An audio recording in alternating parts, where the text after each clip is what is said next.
Hi everyone, I'm just going to be having just a quick talk with you today just about the tarot, and in particular how the imagery of these cards play such an important part in it. So we're going to be taking a look at the dreaded death card today, and what I'm doing with this is I'm showing you cards from 4 different decks that I own. Now, the death card has a bit of a bad rep, mainly through the films that we see. You know, we see the tarot cards presented as this evil tool, and in particular the death card always ensues, you know, drama and chaos and just a whole lot of negative connections to it. Now, I'm here to tell you that the death card doesn't literally mean that yourself or someone else is going to die. It's very much a card of all about transformation. It's loaded with symbolism, and I've got these 4 cards to show you, which I'm just going to briefly hold up to the screen for you, and just so you can get a feel of how different images have this impact on your mind. So first of all, we have one from the Radiant Rider-Waite deck. So as you can see, the death card there, and yeah, it is literally the, you know, the Grim Reaper that we're seeing, and this is why many people find it quite a foreboding card. And then we have one, it's from a Wiccan deck, it's called Tarot of the Old Path. Now, this one doesn't say death on it, it's called the close, which I think is rather nice because I view that as the close of a chapter, the close of a situation at the moment. And then we have one from the Lightseers Tarot deck. Again, death, but that also has the word rebirth on it as well. So again, we can see it's kind of like leaving those negative connections behind. And then we have a card from the Angel Tarot deck, and this one is referred to as release. These are Archangel cards, and the Archangel with this one is Azrael. So as you can see, all these cards are the same, they're all number 13, which again is linked to being an unlucky number, total myth again. But anyhow, we look at this one, back to the Rider-Waite one, and you'll see that it is actually loaded with so much symbolism. So we're looking at this death as the death of an old way and a transformation. And if you just, I mean, you might not be able to see it all so clearly, but you know, we've got the rising sun. Again, this is kind of like symbolic of rising, falling. There is change, there's transformation every single day, and it's a reminder that we can't escape change. And looking at this, you know, you can kind of see we've got people laying down, we've got people who look like they're, you know, almost begging to, like, you know, fighting this change. And it's just that solid reminder that change is a constant within life, and it's whether or not are we going to embrace it or are we going to fight against it. And then we look at this one, and I think this is a really lovely card because we've got, you know, we've got the little baby there, which is symbolic of, you know, the rebirth. We've got the death, but then we've got the little butterfly, again, transformation. We've got owls associated with wisdom. I don't know if you can see this properly here, but we've got a heron. Now, in Celtic mythology, the heron is linked to Rhiannon, who is the goddess of lakes and water. Again, a card which is all about transformation and rebirth.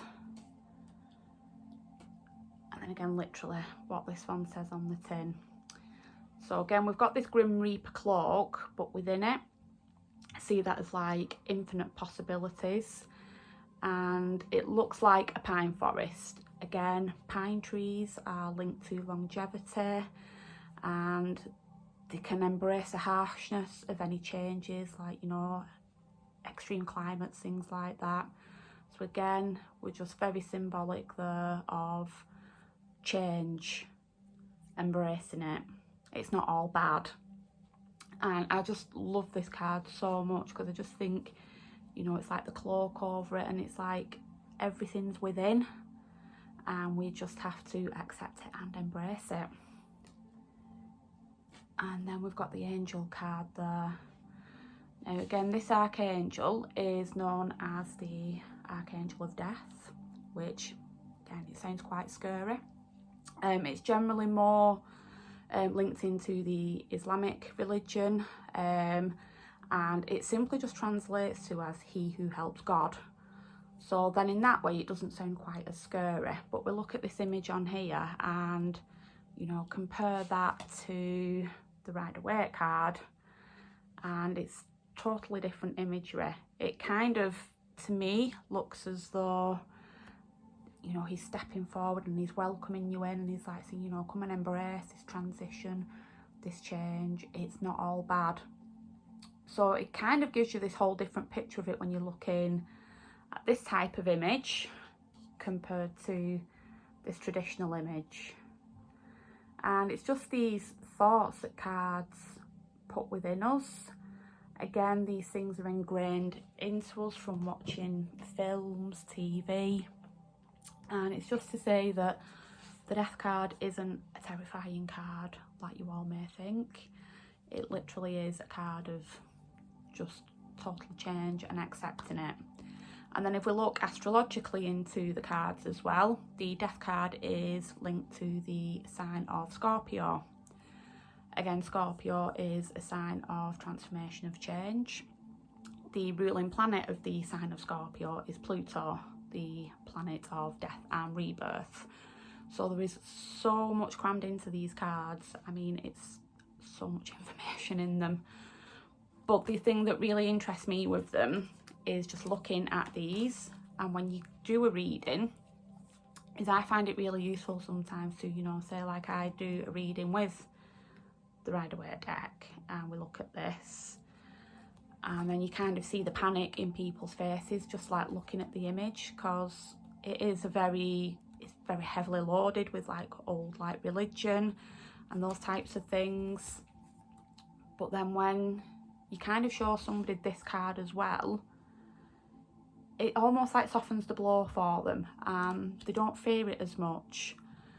And this is all with our, you know, linked with our subconscious mind, and it's just how we process the images, we look at the words. When you see it as death, rebirth, it doesn't sound as bad. When you see it as release, it sounds really lovely, you know, we're just letting go of what no longer serves us. And again, like we say, the close of one chapter, one situation. That's the way that I look at that. So I just thought I'd just give you a little quick demo with that, just showing you these numerous different images and how that one word, that one, you know, type of image that we have of the Death card, it doesn't have to be negative. And even if you just look closely at that Rider-Waite card, you know, you might just instantly see, you know, Death riding on his white horse. And, you know, we look at the mountains, it's just symbolic of obstacles we need to cross. Looking at the water with the ships sailing, you know, it's all about life's journeys. And I kind of see this as somebody who isn't embracing the change. And then we've got these people, you know, you've got one that's trying reasoning with it, and then you've got acceptance.